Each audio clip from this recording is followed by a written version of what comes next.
یو مسافر چې د دوبۍ په ایرپورټ باندې ونیو او په هغه ټیم کې ورته د پانسۍ سزا واوروله چې دا دې پانسۍ کړلی شي. ویډیو مکمل وګورئ دې چې څه کار کړی و که نه چې پانسۍ سزا یې ورته په ایرپورټ کې واوروله. ویډیو مو مکمل ګورئ چې څومره مسافر زما ویډیو ګورئ که نه نو پکار چې دا شیر کړئ او ټولو مسافرو ته ورسوئ. که د سعودي مسافر یې او که د دوبۍ مسافر یې او که د بهر ملکونو هر یو مسافر یې نو پکار چې زما دا ویډیو ضرور وګورئ. ملګرو دې سټه چې تاسو ته تصویر ښکاري که نه داسې و که نه چې یو پاکستان نه چې دی نو یو مسافر چې دی نو هغه دوبۍ ته تللو او هغه خپل رشته دار چې دی نو یو موبایل ورکو یو خپل دوست ولا موبایل ورکو چې دا موبایل وسره ویسه او یو کس ورته یاد کو چې دا به ته هغه له ورکړې. چې کله دا دوبۍ ایرپورټ ته تللی دی که نه او د دوبۍ په ایرپورټ کې چې دی نو دا کتلی دی دې سامان یې ټول کتلی دی که نه دې چې کله دغه موبایل راغستی دی او دغه سکن کاوه نو په دغه موبایل کې چې دی نو دننه چې دا کله کولاو کړي نو په دغه کې چې دی نو چرس پراته وو. په دغه ټیم کې چې دی نو د دوبۍ چې کومه شولته ده او هغه چې دی نو راورسېدله او دې ته چې دی نو د پانسۍ سزا په هغه ټیم کې واوروله چې دې له دې پانسۍ ورکړلی شي. چې پساوي کې نو د خپلو د لاسو پساوي کې خپل دې پساوئ که نه.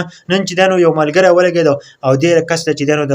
دې د وجې نه چې دی نو هغه اوس د پانسۍ سزا واورولی شوه او هغه چې دی نو د دوبۍ په ایرپورټ کې ونیولی شو. هغه به چې دی نو په دوبۍ ته جیل ته وړي او بیا به ایسته کې پانسۍ کېږي. دا صرف د خپلې وجې نه چې څومره مسافر زما ویډیو ګورئ که نه اکثر دلته موږ ویډیو جوړه کړو نو خلک وایي دا دروغ وایي. موږ دروغ نه وایو یاره موږ یوه واقعه واورو که نه موږ وایو چې د دې خلکو سره یې شیر کړو که نه ځکه چې دا ټول مسافر دي که نه مسافرۍ له ځي او دا ډېر زیات ګران کار دی که نه چې ته ویزه م وکړې د هغه نه پس ته لاړ شي او تا په ایرپورټ کې ونیسي او بل دا چې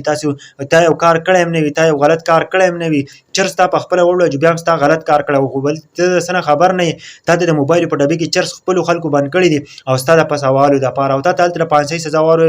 واورولی شي او تا په قرض باندې ویزه کړي نو څومره د افسوس مقام دی ملګرو. که دلته موږ ویډیو جوړو زموږ پښتانه وروڼه په موږ پسې لګیا دي وایي که نه وایي دا دروغ وایي او د ځان نه لګیا دي. موږ ټولو پښتنو ته دا خواست کوو که نه چې چېرته ټول مسافر یې د مسافرو څه زندګي مړه ټول عمر چې دی نو په مسافرۍ کې تېر کړي او آخر کار ایسته کې د دنیا نه رخصت شي. نو زما ټولو ته خواست دی که نه چې زندګي تېره کړئ ښه په صحیح طریقه باندې تېره کړئ چې چېرته هم سامان وړئ پکار